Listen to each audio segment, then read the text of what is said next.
प्यारे मित्रों, नमस्कार। मैं आशा करती हूँ कि आप लोग बहुत मस्त होंगे, बहुत अच्छे होंगे और अपनी पढ़ाई को एंजॉय के साथ, मस्ती के साथ पढ़ रहे होंगे। तो कल की क्लास में हमने पढ़ा था कि समास किसे कहते हैं, समास किन शब्दों से मिलकर बना है और उसकी परिभाषाएं क्या होती हैं और विग्रह कितने होते हैं। ठीक है, तो आज की क्लास में हम पढ़ेंगे समास के भेद। समास किसे कहते हैं, समास के भेद कितने प्रकार के होते हैं, समास किसे कहते हैं, कल की क्लास में हमने पढ़ा है। आज की क्लास में हम पढ़ने वाले हैं समास के भेद। और ये जो क्लास है, आप किसी भी एग्ज़ाम की अगर तैयारी कर रहे हैं, यूपी टेट, सी टेट और टीजीटी, पीजीटी, किसी भी एग्ज़ाम की अगर तैयारी कर रहे हैं तो सामान्य समास का सामान्य जो प्रश्न बनेंगे यहीं से बनेंगे। ठीक है, तो आप लोग इस क्लास को अधिक से अधिक शेयर करिए। जो लोग नए क्लास में आ रहे हैं प्लीज़ क्लास को लाइक भी करते रहिए। तो देखिए, लघु सिद्धांत कौमुदी के लेखक, सबसे पहला तो यही है कि लघु सिद्धांत कौमुदी के लेखक जो हैं वरदराज जी हैं। ने समास के 5 प्रकार बताए हैं। समास पंचधा, इनके द्वारा कहा गया है कि जो समास है वो पंचधा है, अर्थात समास 5 प्रकार के होते हैं।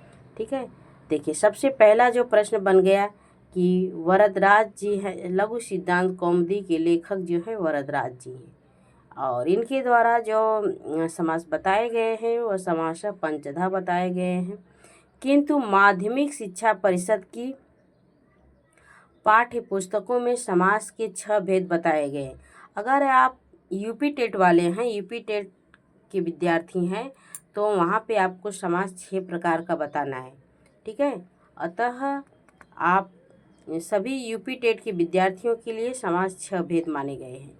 अगर आप यूपी टेट के विद्यार्थी हैं तो समास को 6 मानिएगा और बाकी समास लघु सिद्धांत कौमुदी के अनुसार समास 5 प्रकार के होते हैं।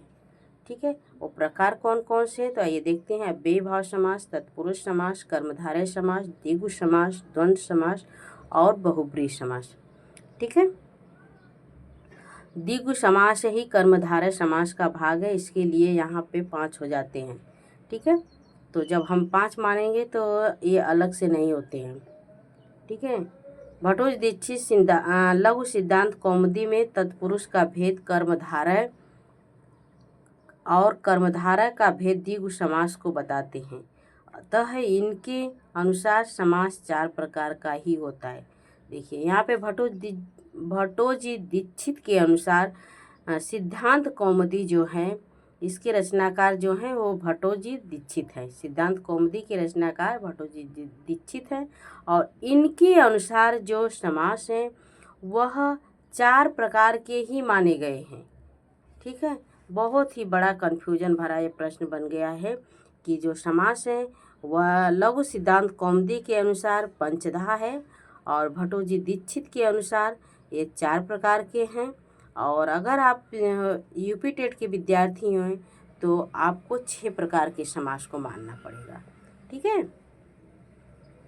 तो चलिए आगे चलते हैं। आइए, सबसे पहला हमारा है यहाँ पे अव्ययी भाव समास। तो अव्ययी भाव समास किसे कहते हैं उसको एक बार हम लोग देख लेते हैं। देखिए, अव्ययी भाव पूर्व पदार्थ प्रधानो अव्ययी भाव, अर्थात जिस समास में पूर्व पद का अर्थ प्रधान मुख्य हो उसे अव्ययी भाव समास कहते हैं।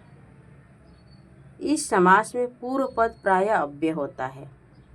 ठीक है, ध्यान दें, समास में सामान्यतः 2 पद होते हैं।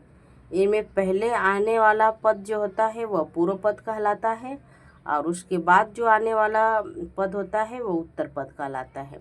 उत्तर पद का एक अर्थ बाद में या बाद वाला भी कहते हैं। जैसे समास है, इसमें देखिए शब्द हमारा है उपदनम। ये शब्द जो है उपनदम है। उपनदम में समास करेंगे हम तो इसका जो पूर्व पद होगा उप होगा, उत्तर पद जो होगा वो नदम होगा। ठीक है, तो मैं आशा करूँ कि आप लोग यहाँ तक समझ में आ गए होंगे।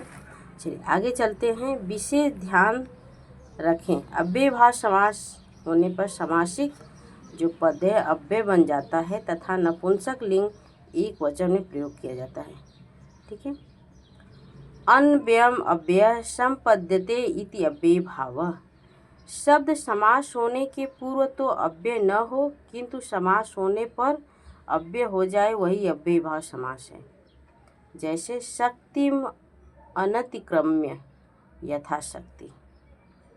यहाँ शक्ति शब्द अव्यय नहीं है किंतु यथा इस अव्यय के साथ समास होने के कारण यथाशक्ति यह पूरा पद अव्यय हो गया है और नपुंसक लिंग एक वचन में प्रयुक्त है। ठीक है। आइए अव्यय भाव समास करने वाला सूत्र जो है इसके हम कल की क्लास में देखेंगे। आज के लिए इतना प्यारे मित्रों, नमस्कार, जय हिंद।